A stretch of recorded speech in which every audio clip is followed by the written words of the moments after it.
gathered tonight to honor Robert Burns, and in a bigger picture, I guess, we're here to honor like a huge number of poets that you and I know, have heard of, or read, or were forced to memorize when we were kids. We're all influenced by Robert Burns. I've been doing Burns nights for years other places. And I got to talking to him one day when I was in there having dinner with a friend of mine about doing a whiskey dinner.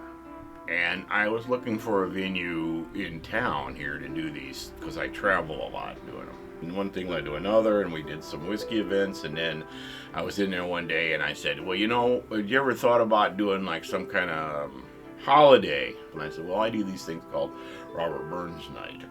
And he goes, what's that? And I said, well, it's poetry and music, and it's Scottish, and I do them in Toledo and Detroit and places. And he's like, well, what's involved? So I described it to him, and he said, what kind of food do they have? And I told him about haggis, mostly to start out as kind of a... And he goes, we have something like that in Bulgaria. And I go, oh, really? He goes, I can cook this. And I go, okay. Well, I knew you could cook it. And he said, yes, let's do it. Just like that. Just right off the bat, he trusted me. So I set up the whole thing.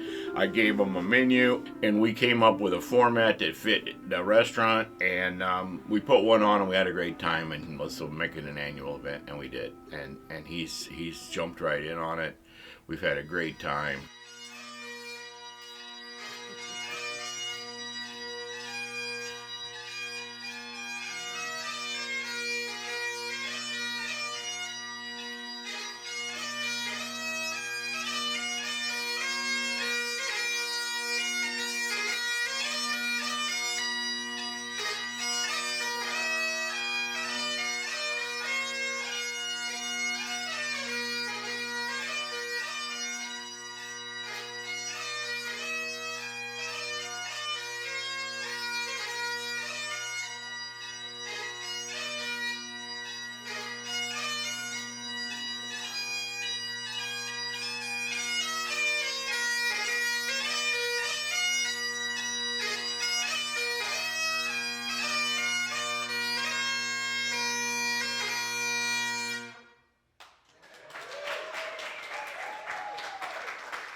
BG Independent News is made possible with support from people like you. Help keep news in Bowling Green free and accessible to everyone by becoming a contributor today. Visit bgindependentmedia.org/support to help Bowling Green's best source for local news, arts coverage, reviews, opinions, campus information, and community updates.